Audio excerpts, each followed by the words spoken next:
함께하며 여러분의 내일을 응원합니다. 성공을 부르는 좋은 습관, 성공예감 이대호입니다.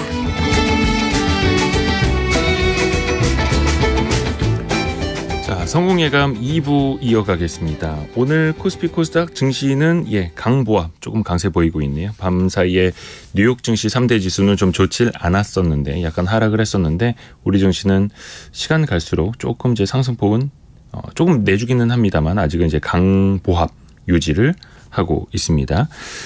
여러분의 실시간 의견 계속해서 받고 있습니다. 샵 9730 짧은 문자 50원, 긴 문자 100원이 들고요. KBS 콩은 언제나 열려 있습니다. 자, 앞에서 이야기해드린 대로 조선시대로 오늘 떠나는 날입니다. 국어 교과서에서 한 번쯤은 들어본 인물 이름입니다. 조선시대를 대표하는 시인 윤선도 선생 이야기인데요. 그 시를 보면은 부귀영화보다는 뭔가 자연을 벗삼아서 뭔가 이제 돈은 별로 생각하지 않고 안빈낙도하는 삶을 떠올리기는 하는데 실제로 보면은 다재다능했고 직업도 많았고 경제와 돈에도 관심이 많았다고 합니다. 자, 오늘 역사 커뮤니케이터 이한 작가와 함께 고산 윤선도 선생의 이야기를 따라가 보겠습니다. 안녕하세요. 안녕하세요. 네, 우선은 조선시대의 시인이라는 이름은 이제 많이 들어봤는데 기억이 잘 안 납니다. 우리 윤선도 선생이 어떤 분인지부터 설명 좀 부탁드립니다. 고산 윤선도 선생은 이제 그 조선시대 중기의 사람으로 약간 효종의 스승이기도 했고요. 효종의 스승이었던. 그리고 우리로서 가장 알 수 있는 중학생이라면 교과서에서 배우는 오후가의 시를 지은 사람이고요. 그다음에 가장 많이 알려진 건 지국총 어서와라고 하는 그 어부사시사라고 해서 어부사시사. 순수 우리나라 말로 이제 그 지은 그 어부들의 삶을 묘사한 시가 있습니다. 그래서 이걸로 굉장히 유명한 사람이고 또 역사적으로는 이분이 가장 활약한 때가 그 예송 논쟁이라고 있죠. 예송 논쟁 당시에 그 서인의 거두였던 송시열의 의견에 정면으로 반박하면서 아주 치열하게 토론을 이끌었던 사람 중에 하나입니다. 그러니까 예송 논쟁이라고 하면은 그 왕가의 제례라든지 어떤 그 예법을 놓고 이렇게 해야 된다, 저런 방식으로 해야 된다 하고 싸웠던. 그리고 그 겉보기에는 그렇고 실제로는 효종이 워낙 둘째 아들이었지 않습니까? 첫째 아들은 소현세자였죠. 그렇기 때문에 효종이 과연 적장자이냐 아니냐 그걸 놓고 싸운 거기 때문에 아주 치열할 수밖에 없었는데 송시열은 그래도 둘째니까 효종은 적장자는 아니다라는 입장이었고 윤선도는 자기 제자이기도 한 효종이 왕가를 이었으니까 적장자 맞다 해서 아주 치열하게 싸웠어요. 아하, 그래요. 근데 사실 저희가 이제 경제 이야기 위주로 이야기를 들어봐야 될 텐데 근데 윤선도 선생이 이제 시인이기도 하고 경제나 돈하고는 큰 관련이 없어 보이기는 하는데 어디에서 이 맥락을 찾아볼 수 있을까요? 그건 일단 윤선도라는 선생님부터가 굉장히 다재다능한 분이었습니다. 그러니까 이런 시 짓는 거 말고도 그다음에 의학도 좋고 그다음에 이게 풍수도 뛰어나고 그리고 이 돈 불리는 재주도 굉장히 탁월하셨는데 이거는 먼저 집안의 가풍에서 따져야 됩니다. 가풍에서요? 해남 윤씨. 해남 윤씨. 해남 윤씨의 가문은 이제 이름 그대로 지금의 해남 그리고 강진 지역에 세거하고 있는 윤씨 집안이었는데 처음 시작은 어초운공 윤효정이라는 분이 이 해남 지역에 살다가 그 지역에 있던 부자였던 정귀영의 따님하고 결혼해서 그렇게 해서 집안을 만들게 됩니다.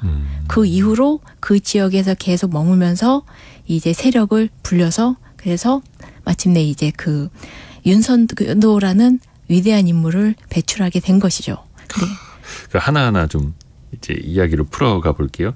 근데 윤선도 선생이 쓴 그 시조들을 보니까 뭔가 물질적인 이야기보다는 자연의 이야기, 안빈낙도하는 삶 그런 이야기들이 많더라고요. 대표적으로 이제 보리밥 풋나물을 이라는 시조를 보니까 보리밥 풋나물을 알맞추 먹은 뒤에 바위 끝 물가에서 실컷 논이 놀아 여남은 일이야 부러울 줄 있으랴. 이렇게 보면은 뭔가 물질적인 거하고는 이제 전혀 상관없는 분 같은데 근데 실질적으로는 풍요로웠다는 거잖아요. 사실 거의 모든 양반들이 안빈 낙도에 대해서 시를 하나쯤은 짓지 않았을까 싶을 정도로 네네. 나는 부자로서 떵떵거리고 살 거야 라는 시보다는 난 가난해도 뭐 이렇게 잘 살겠다. 나는 그런 사람들이 가난해도 청렴하게 이렇게 살 거야. 살겠다라고 이렇게. 하는데 겉으로는 그거는 이제 그 워너비이고 바라는 것이고 네. 그 실제로 많은 양반들은 전혀 그런 삶을 살지 않았죠. 특히 윤선도 같은 사람도 그렇고 그다음에 그 당대 여전히 마찬가지로 그 시의 천재이자 네. 모든 수험생들의 적인 송강정철 선생이 있습니다만 송강정철 선생. 그분이 지은 관동별곡이 처음에 이렇게 시작하거든요. 강호의 병이 깊어 네. 중림에 누웠더니 그래서 이 시를 이제 그 수험서에 보면은 이제 그 자연을 너무 사랑해서 속세와 인연을 끊고 들어가서 산다라고 나와 있지만 사실 송강정철만큼 이제 권력에 관심이 무척 많았던 사람을 또 찾기가 힘들거든요. 진짜 자연이 좋아서 자연에만 살겠다라고 지은 관동별곡이 아니라 속뜻은 다르다. 이거 시험 문제에 나왔으면 저는 틀렸을 겁니다. 당연히 틀리죠. 그러면은 선생님이 이렇게 가르친 사람 누구야 하고 나오겠습니다만 사실 송강정철은 인물 자체가 정말 그 당시 당파 정쟁 한복판에 소용돌이인 적을 살았던 사람이기 때문에 만약에 정말로 이 사람이 그런 권력과 그런 힘에 관심이 없었으면 그냥 술 먹고 들어가서 살죠. 그래서 뭔가 시적으로 이렇게 표현하는 그대로 이 인물을 바라보면 안 된다. 절대로 안 되죠. 작품은 작품이고 본인은 본인이고. 그렇죠. 자, 근데 이제 윤선도 선생 이야기로 다시 들어가 볼게요. 근데 이한 작가님께서는 해남 윤 씨부터 아까 거슬러서 봐야 된다고 가풍부터 봐야 된다고 말씀을 해 주셨어요. 그 이유는 뭘까요?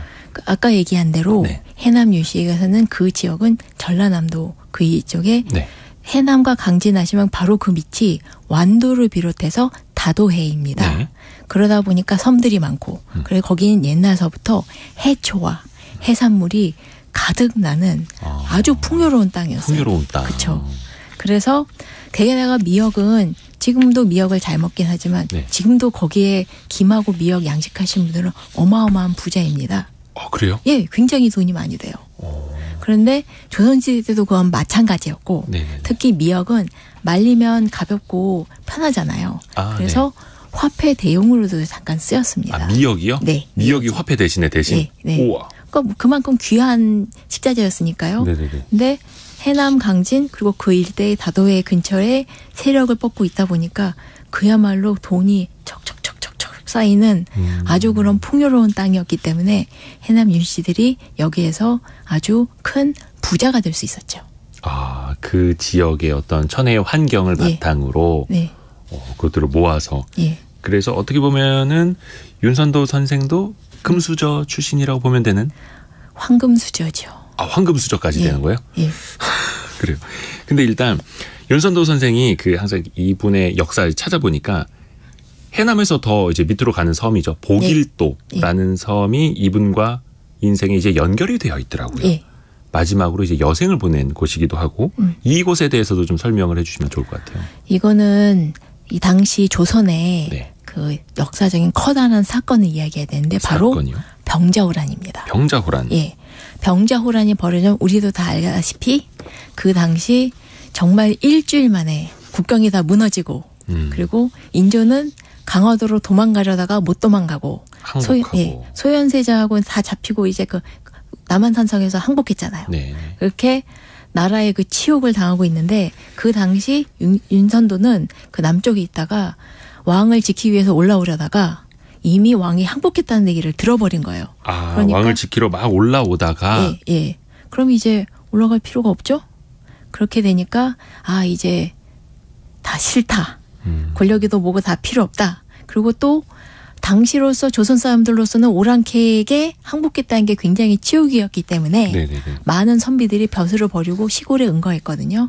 그러니까 윤선도는 얘기에 따르면 우연히 뭐 태풍에 휘말려서 도착했다 못하 여러 가지 말은 많은데 보길도의 아름다운 풍광을 보고 여기에 평생을 살겠다. 그래서 여기에 응거하게 되었다는 이야기가 전하고 있습니다.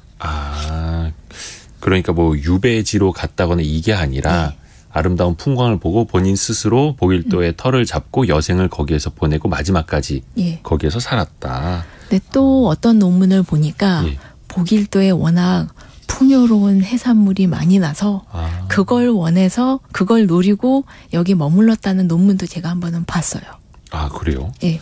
그러니까 본인이 거기에서 이제 풍요롭게 살 수도 있었고 예. 어떻게 보면은 거기에서 재산을 축적할 수도 있었고. 생각해보면 당시 전쟁 직후였잖아요. 네네네. 그리고 이 윤선도란 분은 이미 임진왜란을 겪은 분이에요. 네. 전쟁을 통해서 수많은 사람들이 죽고 굶주리고 그런 걸 봤는데 그렇다면 뭐 보면은 이제 그 오랑캐가 또 언제 쳐들어올지 모르면 보길도는 꽤 남쪽이고 예. 그리고 오랑캐들이라고 하지만 그 청나라 사람들이기 때문에 청나라. 바다를 좀 익숙하지 않을 거 아니에요. 그러니까 이 보길도라는 이런 안전한 데에서 내가 살 수 있는 터전과 내 자손들이 살 수 있는 안전한 곳을 만들겠다라는 그런 생각도 있었을 것 같아요. 아, 그래요. 그래서 보길도에서 터를 잡았다. 근데 그 윤선도 선생이 아까 잠깐 의술에도 밝았다고. 예. 근데 왕을 직접 치료도 했었다라고. 예. 그래서 왕을 특히 효종이나 그런 왕을 치료한 적이 있어서 예. 이 윤선도의 먼 후손이 예. 바로 누구냐면 정약용 선생이거든요. 오. 외가 쪽으로 해서. 외가 쪽으로 해서. 왜냐하면 어머니가 해남 윤씨였어요.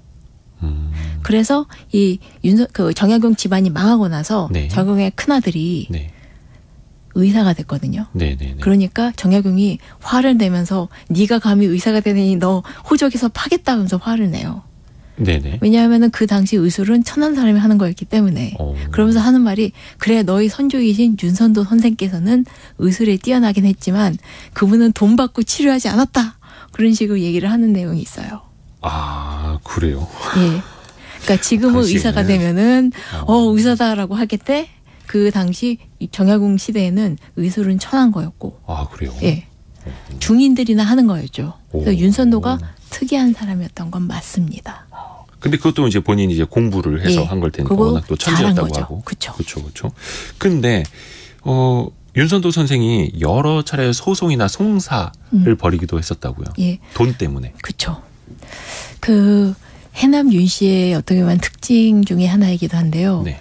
돈을 굉장히 소중히 여기고 예. 재산을 잘 지키는 것이 후손들의 의무라고 가르칩니다. 많이 번 것뿐만이 아니라 잘 지키는 것. 예. 그리고 그 재산을 지키기 위해선 싸워야죠.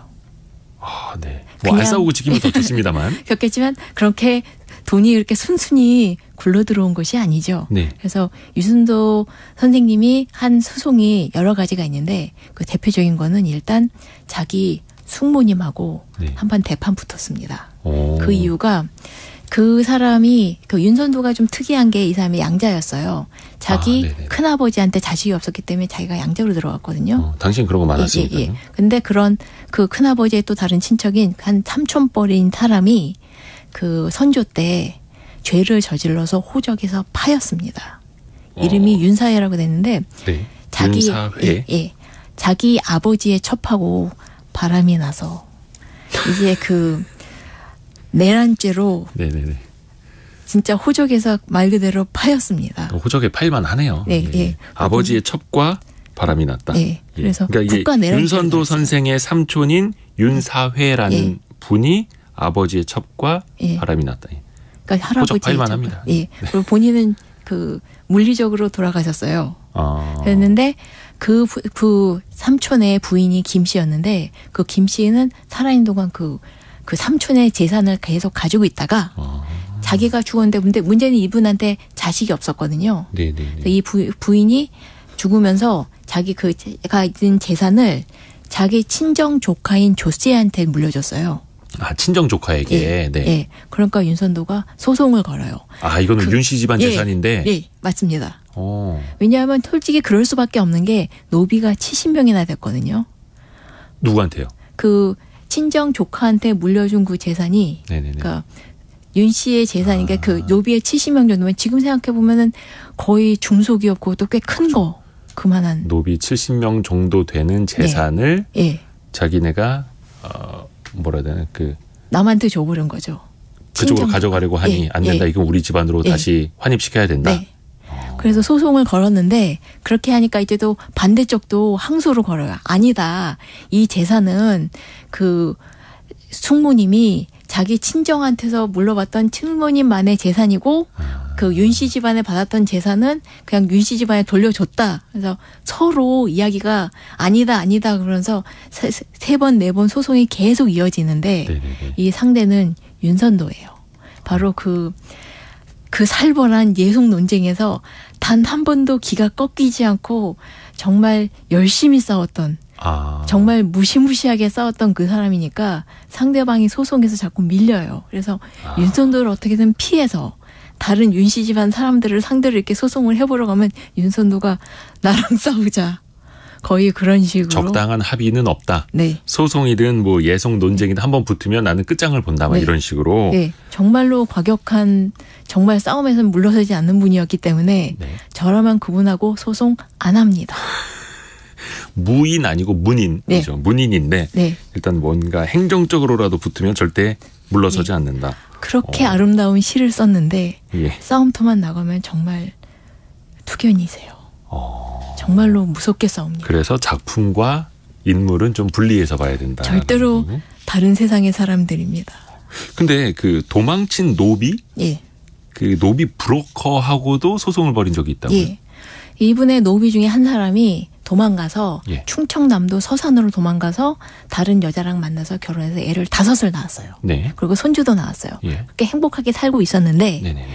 그 윤선도의 그 외가 쪽 그다음에 얼가족 친척들이 그 도망간 노비가 있다는 거 알고 추노를 썼는데 그 사람이 그러면 노비 가족을 잡아간다고요? 예, 잡아가서 너희들은 노비니까 오늘부터 노비야 하면서 자기들이 나눠 가졌어요. 아이고, 야, 네. 그 끔찍한 일이지만 그래서 맨 처음에 그 납치된 노비들의 어머니가 내 자식 돌려달라고 소송을 걸었는데 그게 잘 안 됐거든요. 네. 근데 그 일이 벌어지고 나서 13년 뒤에 윤선도가 그 사실을 알고 내 노비 내놔라 하면서 소송을 걸어요. 13년 뒤에요? 예. 그러니까 본인의 노비가 도망가서 가정을 차렸는데 그 가정을 또 이제 추노 가서 그 가족을 또 잡아다가 막 노비들을 뭐 팔고 뭐 이렇게 했는데 그 노비 브로커에게 13년 전에 도망간 내 노비니까 돌려놔라. 네. 야, 이거 장난 아닌데요? 예. 게다가 여기에 관련된 게 자신의 외가족 친척들이란 거 알고 그 사람들까지 소송에 더 걸어요. 그리고 그냥 노비를 돌려달라는 것뿐만이 아니라 그동안 13년 동안 못 받은 그 노비들은 그 뭐라고 했나 일해서 신공을 내거든요, 매년. 그 그러니까 신공도 현물 같은 거, 현물 같은 거를 어디나 왕실인가요? 주인한테 바치죠. 예, 관가에다. 주인에게. 예, 노비 주인한테 1년 일하고 나서 바치는 걸 그 신공이라고 하거든요. 그 13년치 신공도 내놔라. 그렇게 노비를 걸어요. 이게 대단하죠. 보통 사람 생각으로는 사실 이렇게까지 맞붙기는 아니 왜냐면 근데 이분이 자산이 많다 하면서요. 그쵸. 황금 수저라면서. 네. 아니 또 돈 많은 분이 그냥 노비 좀 그냥 자유롭게 살게 해주면 되지.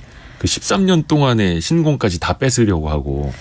그 윤선도 그분이 아까 얘기했듯이 양아버지하고 친아버지가 있어서 양쪽에 전부 재산을 물려받았거든요. 그래서 친아버지한테 한 노비 79, 그다음에 여기 그 양아버지한테도 막 59 이렇게 한 139, 159 정도를 물려받았었는데 이분이 돌아가실 때 그 자기 재산 남긴 걸 보면 그 노비가 500구로 늘어 있어요. 당시에는 이제 노비를 셀 때 500명이 아니라 9로 셌죠. 509라고 세요? 예.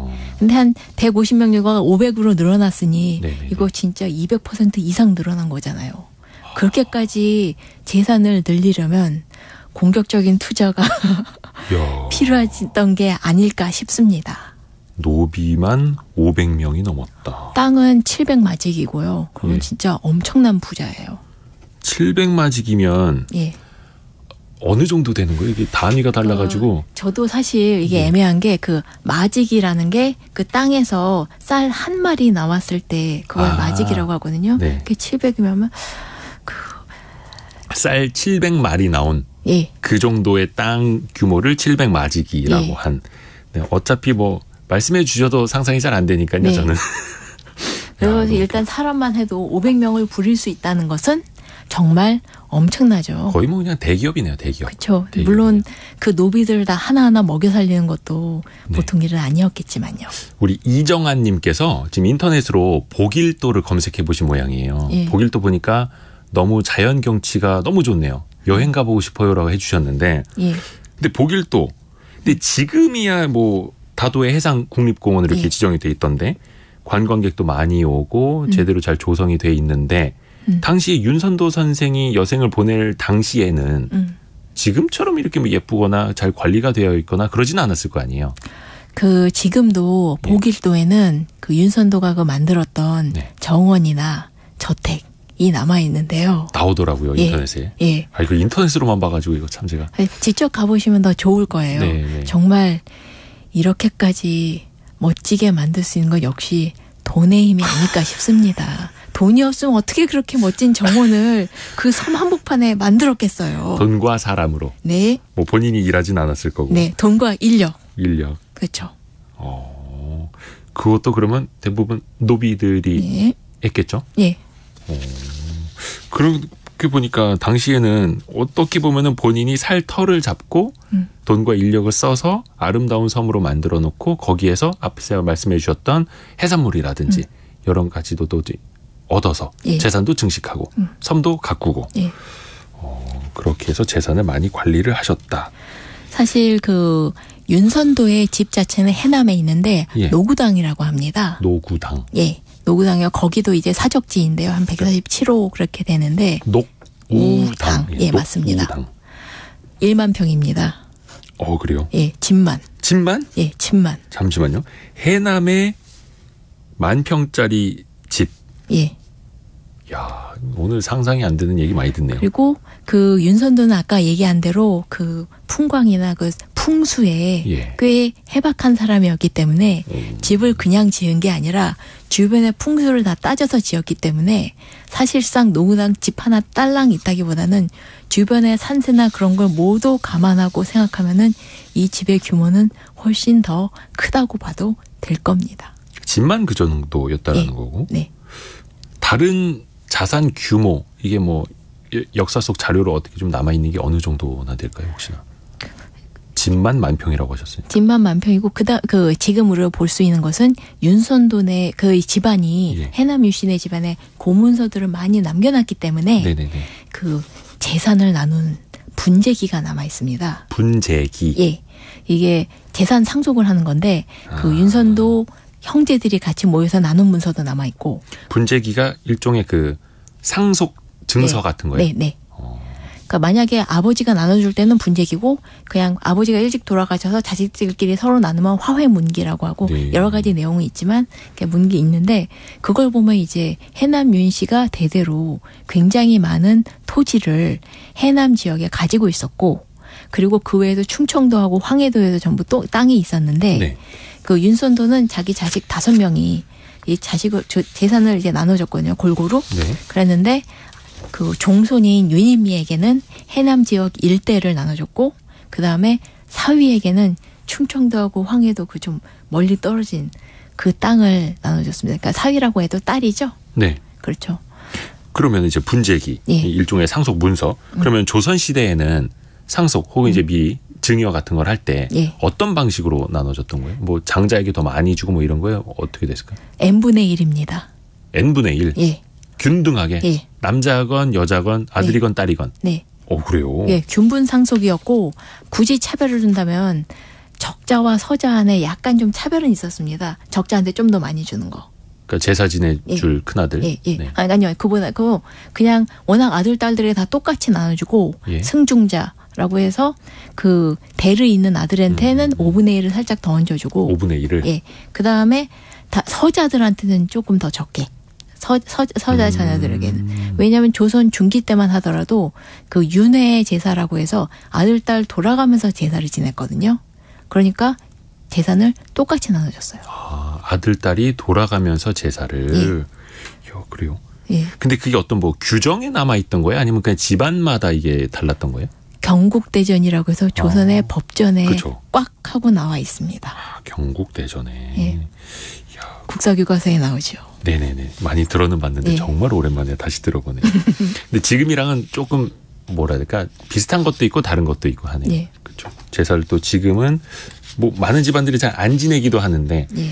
아들 딸 이렇게 교대로 지내는 집은 지금은 많이 좀 보기는 힘들고 많이 없어졌죠. 주로 이제 이게 그 전쟁을 지나면서 네네네. 그 제사 자손들이 많이 갑자기 죽거나 하니까 제사 순서를 빼먹는 일도 많아졌고 또 이제 멀리 떨어지니까 챙기기도 힘들어졌고 그러니까 귀찮아졌고 해서 이제 제사를 큰아들에게 몰빵해주고 대신 네가 제사를 담당하는 식으로 바뀌었습니다. 아, 그렇게 되면서 자손에게 재산을 좀 물려주는 방식도 바뀐 거죠. 아, 제사 방식이 달라지면서 유산이나 증여 방식도 달라진 거고. 그렇죠. 그러니까 의무에 재산이 따라가는 거죠. 어허. 근데 이제 윤선도 선생이 아까 양자라고 하셨어요. 예. 양자에게도 똑같이 나눠주는 겁니까? 그 여러 가지 차이가 있는데요. 네. 양자라고 해도 친자식, 그러니까 양자는 보통 나에게 자식이 없어서 재산을 물려주는 거기 때문에 그렇죠. 대부분 이제 장자로 드리는 게 네, 양자였죠. 그렇기 때문에 양자의 경우에는 친부모한테도 재산을 물려받고 양부모한테도 재산을 물려받는 아주 좋은 자리이긴 했습니다. 그래서 윤선도 선생이 황금수저라고 예. 했던 것. 야, 양쪽 집안에서 다. 야. 그 당시에는 근데 어떤 재산을 증여받을 때 노비들로 이렇게 받는 형식으로. 예, 노비도 받고 땅도 받고. 근데 가장 이제 주요한 자산이라고 하면은 또 노비가 그 중에서 많은 축을 차지했던. 예. 왜냐하면 동산이니까요. 동산. 예. 땅이나 집 같은 건 이제 움직이기 힘들지만 그 노비는 지금 이 같은 일은 현대 사회에는 안 맞지만 움직이고요. 네네네. 말도 할 수 있고요. 그리고 아이를 낳아서 수가 불어날 수도 있어요. 와. 참 비정하지만 그때는 그 노비들이 자식을 많이 낳아서 재산을 불리는 게 정말 주인한테는 좋은 일이었습니다. 이야, 이게 참, 그게 뭐, 과거 얘기니까, 과거의 이야기니까. 근데, 야, 부동산, 동산 우리가 나누고, 예. 동산은 대부분 우리가 금융자산 같은 걸로 생각을 하는데, 당시에는 부동산과 동산, 그 동산의 기준이 대부분이 노비였. 예. 그러면 노비가 일 잘하는 것 뿐만이 아니라 자식을 많이 낳는 것도 이 주인에게는, 주인이라고 표현해도 되나요? 일단 역사 용어니까요. 아, 역사 용어니까. 그러니까. 조심스러워서. 예. 심지어 자식이 없는 노비들의 재산은 다 노비 주인이 가져갑니다. 왜냐하면 자식이 없으니까. 노비한테 자식이 없으면. 근데 노비라고 해도 자식을 낳을수록 그 재산을 서로가 노비끼리 이렇게 물려줄 수가 있는 거예요? 예. 사유재산은? 예. 노비에게도 사유재산이 있고요. 그 사유재산이 노비가 어떻게 하느냐에 따라 더 많이 벌 수 있기 때문에 실제로 부자인 노비와 가난한 양반은 굉장히 많았습니다. 아, 그러니까 양반보다 더 부자인 노비도 있고. 예. 그러니까 일을 더 많이 하면은 자기 자산을 축적할 수 있고 네. 그 중에 일부를 아까 그 신공이라고 하는 네. 것처럼 네. 주인에게 바치고. 네. 근데 자기 사유재산도 많이 가질 수 있었기 때문에 네. 당연히 양반은 그게 약간 꼴보기 싫을 때가 있죠. 그래서 이제 노비한테 이런저런 이유로 재산을 좀 내놔라. 근데 대표적인 예가 자식이 없을 때. 그래서 그거를 기상이라고 하거든요. 그래서 오희문이라고 세미록을 쓴 양반 하나는 자기 노비 하나가 죽었는데 자식이 없어서 그 재산을 전부 자기가 가져왔어요. 그래서 일기에다 적었어요. 살아서는 일도 해주고 죽어서는 재산까지 주다니 어쩜 이렇게 충성스러운 노비가 있을까라는 이야기를 썼더라고요. 비정한데. 좀 야, 그쵸. 진짜 비정합니다. 자, 해남 윤 씨로 다시 이제 돌아가서 볼게요. 네. 해남 윤 씨가 그래서 이제 재력이 막대했다. 네. 노비만 500명이 넘었다라고 들었는데 그러면 해남 윤 씨 이런 재력이 언제까지 계속된 건가요? 사실 그 해남 윤 씨의 그 부는 윤씨 가부 명어 일세라고 해서 윤 씨가의 재산이 네. 그 세상에서 제일 간다. 뭐 거의 그런 말이 있을 정도로 유명했습니다. 윤 씨가 부 명어 일세. 예.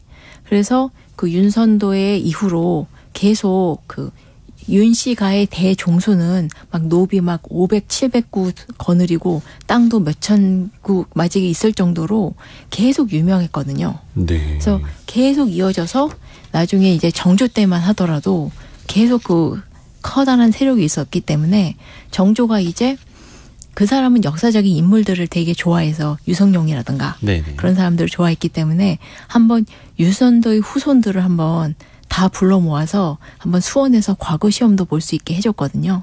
그런 적도 있었고 사실 윤선도의 재산이 정말 큰 역할을 한 거는 역시 그의 아까 얘기한 그 외손이었던 외손 정약용이 네. 그 재산 덕분에 열심히 공부할 수 있었습니다.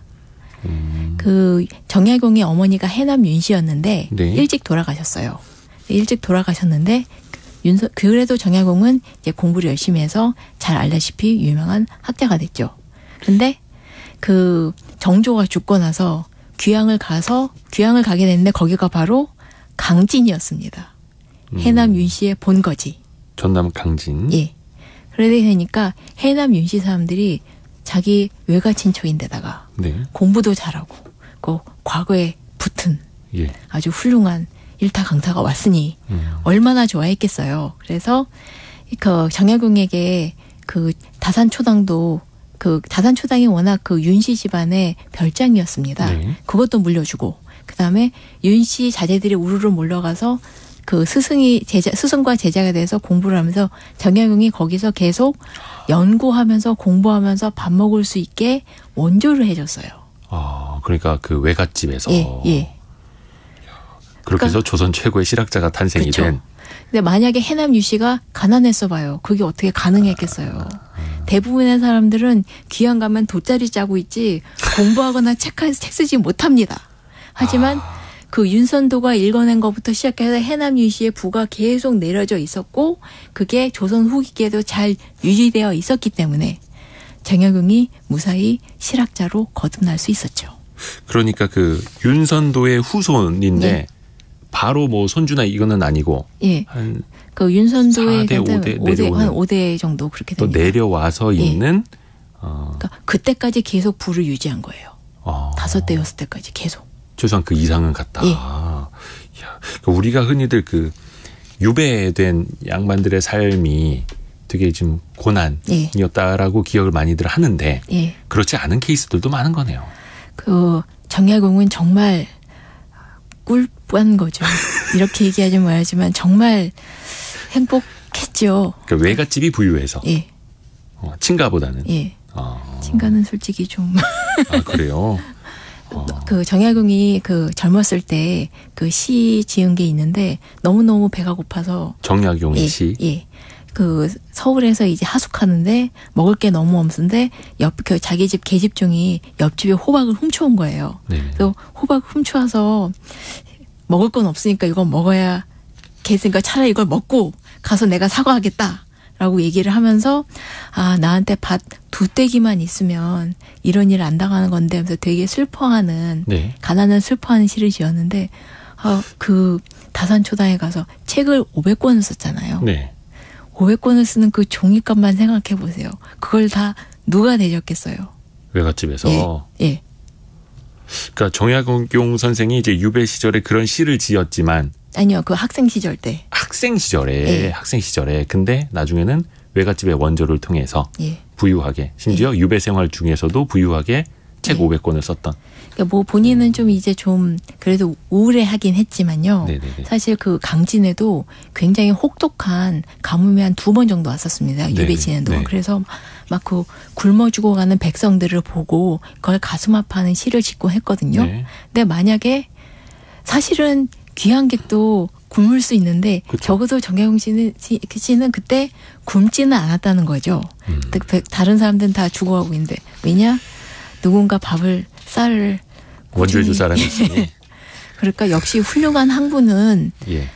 충분한 돈이 있어야 가능합니다. 배고파서 공부할 수 있는 거 아니에요. 그렇죠. 그렇죠. 근데 뭐 그 덕분에 조선 최고의 실학자 정약용 선생을 통해서 우리가 또 많은 또 배움도 네. 받았으니까요. 그렇습니다. 아까 이호 영사님이 한마지기는 노는 200평, 밭은 100평입니다. 예. 2957님도 한마지기는 200평으로 알고 있습니다라고 보내주셨습니다. 네. 고맙습니다. 고맙습니다. 근데 또 200평이면 또 요즘에는 3.3제곱미터. 네. 해야죠. 대략 한 14,000평 대강 그 정도로 생각하면 되지 않을까요? 어쨌거나 지금 그 8998님이 아까 200평을 한마지기라고 안 하는지 700마지기는 그러니까 14만 평 정도. 14만 평. 와, 바로 이렇게 또 동그라미가 빠졌어요. 아니 우리 저기요. 예. 인간 챗 GPT 분들이 실시간으로 이제 라디오를 듣고 계셔가지고 너무 감사드립니다. 커피 쿠폰 나갑니다. 너무 고맙습니다. 근데 윤선도 어떻게 보면 이제 시인이었지 않습니까? 예. 1600년대. 그러면 이분의 시를 통해서 2023년을 살고 있는 우리가 느낄 수 있는 거 혹은 배울 수 있는 거 혹은 윤선도 시인이 한 400년 뒤 예. 후손들에게 지금 해준다면 해줄 수 있는 이야기. 약간 우리가 이런 거 한번 빗대서 생각을 해볼까요? 사실 윤선도 님의 그 유서만 보더라도 유서요? 유서가 있어요. 그래서 제가 보면서 되게 놀란 게 대부분의 양반들은 자식들에게 공부 열심히 해라. 나라에 충성해라. 그런 얘기만 썼을 것 같은데 윤선도 님은 네. 그 유서에 그렇게 적혀 있어요. 그 농사 잘 짓고 그 노비 잘 부려서 조상에게의 제사를 끊어지지 않게 하는 것도 효자다. 그런 얘기가 있어요. 그러니까 한마디로 잘 살아라. 그런 얘기가 있는 거죠. 그리고 내가 일궈놓은 자산 잘 지켜라. 네. 까먹지 말아라. 되죠. 그리고 또 이제 그 이분이 지은 시가 굉장히 많은데 그 중에 하나 파연곡이라고 해서 연회가 끝날 때 지은 노래가 있습니다. 파연곡. 예. 여기 이런 얘기가 있어요. 그러니까 즐기기도 하려니와 근심을 잊을 것과 놀기도 하려니와 길기 아니 어려우나 어려운 근심을 알면 만수무강하리라. 술도 먹으려니와 덕 없으면 난하느니 춤도 추려니와 예 없으면 잡되느니 아마도 덕례를 지키면 만수무강하리라. 여기서 말하는 건 아무리 재미나게 놀아도 네. 예의를 지켜야 된다는 것인데 반대로 아무리 학문을 높이 닦아도 돈이 없으면 경제력이 없으면 힘들어지니까 돈 좀 벌면서 공부하면 만수무강하지 않겠느냐.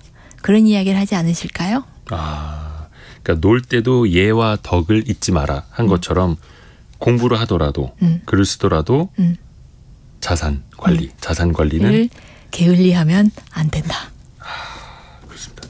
사실 우리가 뭐 억지로 경제 프로여서 막 이렇게 깨맞추는 거는 아니고 실제로 부자였고 그렇게 자산 관리를 잘 하신 분이고 그게 또 대대손손. 예. 그러니까 해남 윤씨 이렇게 찾아보니까 예. 지금도 뭐 국회의원이나 예. 장관이나 하신 분들이 많이 나오시더라고요. 그렇죠. 좋은 가문입니다. 예. 그리고 그 배경에는 역시 든든한 자산이 있었다. 부럽습니다. 저희 집안도 제가 그렇게 좀 읽어야 될 텐데. 열심히 하시면 가능합니다. 할 수 있습니다. 우리 역사를 함께 이제 재밌게 이야기해 주시는 역사 커뮤니케이터 이한 작가 통해서 이야기 재밌게 또 들어봤습니다. 다음 시간도 기약해 볼게요. 너무 고맙습니다. 감사합니다. 자, 라디오 정보센터 뉴스 한번 또 정리하고 옵니다. 대기업 집단 총수 일가의 사익 편취와 관련해 공정거래위원회가 위법 행위를 판단하는 기준을 완화하는 내용의 관련 지침 개정안을 내일부터 행정 예고한다고 밝혔습니다. 한국토지주택공사 LH가 원예비 명목의 금품갈취, 채용 강요 등 건설 현장 불법 의심 사례 51건에 대해 경찰에 수사를 의뢰했다고 밝혔습니다. 다음 달부터는 집주인의 동의가 없어도 세입자가 집주인의 미납 지방세를 열람할 수 있게 됩니다. KT 차기 대표 선출이 지연되면서 대표이사 직무대행을 맡게 된 박종욱 경영기획 부문장이 현재 경영 파행 사태에 대해 사과하고 조기 경영 정상화를 위해 혼신의 힘을 다하겠다고 밝혔습니다. 지금까지 라디오 정보센터 조진주였습니다. 조금 전에 KBS 콩으로 유종선 님이 혹시 호가 자산인가요? 자산이 많아서 자산 이대호 이렇게 하면 너무나 좋겠습니다. 자산 유해진 리포터 되셔야 되는데 자산 많이 모아서 우리 애프터 서비스 시간 이어갈게요. 유혜진 리포터 어서 오세요. 네, 반갑습니다. 안녕하세요. 자, 첫 번째 질문은요. 네, 이주연님, 저는 프리랜서입니다. 연금 및 투자 자산 중 국민연금의 비중을 얼마로 가져가야 합리적일까요? 그리고 국민연금 납부 액수를 책정할 때 어떤 요소를 고려하면 좋을까요? 하셨는데요. 이에 대한 답은 코어 금융 컨설팅 그룹 한종환 수석팀장에게 들어봤습니다. 네. 국민연금에 대해서는 최소 구간의 금액을 납부하시는 분들 같은 경우에는 납입하는 금액의 약 10배 정도를 수령하실 수 있어요. 하지만 최대 구간에 해당되시는 분들 같은 경우에는 납입하는 금액의 2배수가 약간 넘는 그 정도의 수준을 연금액으로 수령하실 수 있게 됩니다. 일단 연금은 많이 받으면 많이 받을수록 좋겠죠. 하지만 그만큼 많은 금액을 꾸준히 납부하셔야만이 그 금액을 수령하실 수 있습니다. 또한 개인적인 용도로 꺼내 쓸 수가 없기 때문에 내가 단중 장기적으로 내 일상생활을 함에 있어서 필요한 만큼의 자금들을 마련할 수 있는 저축 재원이 있는 상태에서 남는 재원들을 활용하시는 것들이 일단 필요할 것 같고요. 국민연금 기준으로 했을 때 48만 원 정도 이하로 받으시게 되면 기초연금을 수령하실 수 있는 또 대상자가 되세요. 48만 원 정도 수준이 어느 정도라고 하냐면 20년을 납부한다라고 가정을 했을 때 월에 17만 원 정도 납부하시는 분들이시라면 기초연금을 수급하실 수 있는 자격 요건에 해당이 되시기도 합니다. 그 다음에 월에 22만 5천 원 정도를 납부하셨을 때 내가 나중에 수령할 수 있는 금액이 60만 원 후반에서 70만 원 정도대 이상을 연금액으로 수령하시게 되는데 그 정도 금액대까지는 수익률도 괜찮고 꽤 많은 돈들을 받을 수 있구나라고 생각하시면 될 것 같아요. 방금 한종환 팀장이 이제 전해준 거는 20년을 납부했을 때, 그쵸. 20년 동안을 납부했을 때 기준입니다. 자, 다음 질문은요. 네, 어제 퀴즈 정답이 금이었는데요. 금과 관련된 다양한 질문들 들어왔습니다. 먼저 안진수님, 금을 살 때와 팔 때의 가격 차이가 큰 이유는 뭔가요? 하고 질문하셨습니다. 네. 요거 제일 많이 물어보시는 것 같아요. 네. 근데 사실 결론적으로 미리 말씀드리면 오늘 금을 사서 내일 팔잖아요. 최소한 15% 정도는 손해를 보게 됩니다. 손해를 볼 수밖에 없습니다. 일단 기본적으로 세금이 붙습니다. 부가세 네. 10% 이게 크고요. 그리고 대부분 뭐 반지나 목걸이나 뭐 팔찌 이런 거지 않습니까?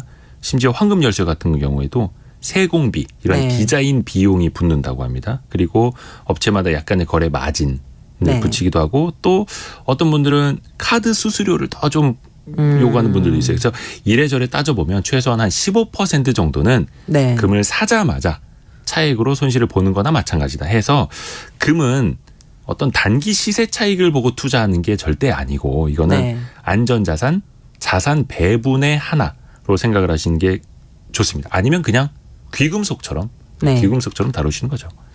네, 그리고 8127님. 금 투자 중 금 현물과 금 선물 거래가 있는데 어떤 차이가 있을까요? 그리고 은은 변동성이 크다고 들었는데 왜 그럴까요? 또 은도 투자할 수 있는 방법이 있을까요? 하고 문자 보내주셨습니다. 8127님이 질문도 많이 주셨네요. 네. 사실 금 투자 방법이 굉장히 다양합니다. 굉장히 다양합니다.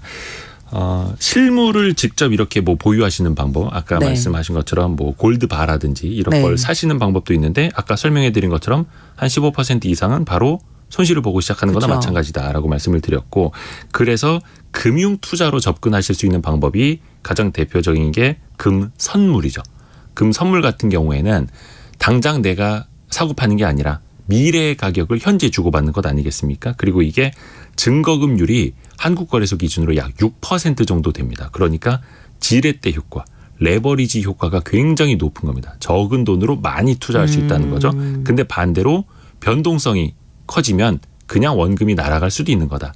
그게 위험성이 있는 그렇죠. 거네요. 그 선물 투자는 그래서 그만큼 위험한 거고 그래서 차라리 주식처럼 사고 팔 수 있는 금 ETF가 더 나을 네. 수도 수도 있겠고 굳이 나는 현물 거래를 해야겠다. 네. 근데 앞에서 말씀드린 것처럼 최소한 15% 떼가는 건 너무 불리한 것 아니냐 하는 네. 분들에게 방법이 있습니다.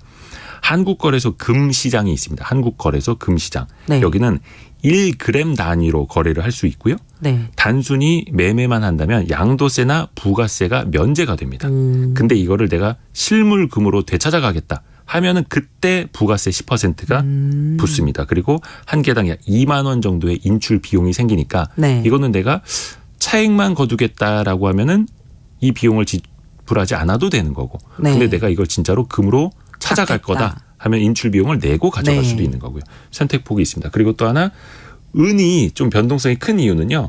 은은 당연히 금보다는 조금 더 위험 자산으로 분류가 되고 이게 네. 또 산업재로도 많이 쓰이다 보니까 그리고 네. 또 금액이 원체 낮다 보니까 물론 이제 금과 비교했을 때 네. 그래서 상대적으로 변동성이 큽니다. 은 관련된 ETF도 나와 있습니다. 네. 다음으로 이교배님은요. 순금과 백금의 차이는 뭔가요? 하고 질문 주셨습니다. 순금은 다들 24K 그렇죠? 뭐 네. 순도 99.99% 많이 들어보셨을 텐데 네. 그 왜 어디 백화점이나 이런 데 보면 VIP 등급 있지 않습니까? 네. 브론즈, 실버, 골드 그 위에 플래티넘. 네. 플래티넘 들어보셨을 거예요. 그게 백금입니다. 그러니까 음. 골드보다 위에 있죠. 네. 골드보다 백금이 비싸다는 뜻입니다. 그러니까 백금이 조금 스크래치나 찌그러지는 네. 것, 그러니까 순금보다 더 강하다고 하고요. 네. 그래서 고가의 보석을 세팅을 할 때는 순금보다는 이제 백금이 더 많이 쓰인다고 하고 녹는 점도 훨씬 더 높다고 합니다. 그리고 중요한 거 백금이 좀 더 비쌉니다. 그래서 골드 위에 있는 등급이 플래티넘입니다. 네. 그리고 황규용 님이요. 금값이 얼마나 올라갈까요? 하셨습니다. 최근에 4월 인도분 금 선물 가격 보니까 온스당 1973.5달러까지 올랐고요. 최근에 3개월 사이에 25% 올랐다고 합니다. 네. 금값이 이 정도 오른 거는 대표적인 이제 안전자산인데 급등했다. 이렇게 표현을 해도 될 것 같고요. 미국이나 유럽 그런 은행들 불안 때문에 네. 금에 대한 안전자산 수요가 좀 최근에 높아진 것 같고 또 기준금리 인상이 이제 얼추 끝물에 온 것 아니냐. 네. 그래서 달러 강세에서 달러 약세로 가지 않겠느냐. 그러니까 대부분 이제 달러 가지고 사는데 달러가 약세니 그 상대적인 개념에 있는 금값은 강세로 가지 않겠느냐. 이게 네. 담겨 있는 것 같습니다. 근데 이럴 때 이런 전망들이 나옵니다. 이제 온스당 2,600달러 간다. 네. 어떤 사람은 4,000달러 간다 하는데 네. 오를 때는 오른다는 전망이 나오죠. 근데 이제 질문이 금값이 얼마나 올라갈까요? 솔직히 말하면 저도 모릅니다. 이거 제가 어떻게 알겠습니까? 그냥 아무도 모르죠. 전망은 전망일 뿐. 네. 네. 오늘도 유해진 리포터 너무 고맙습니다. 감사합니다. 감사합니다. 자, 성공예감 오늘도 벌써 2시간 힘차게 달려왔고요. 항상 이렇게 궁금증 남으신 거 저희에게 많이 보내주십시오. 취합해 놓겠습니다. 내일 아침 9시 5분에 다시 돌아오겠습니다. 성공예감은 오늘도 여러분을 응원합니다.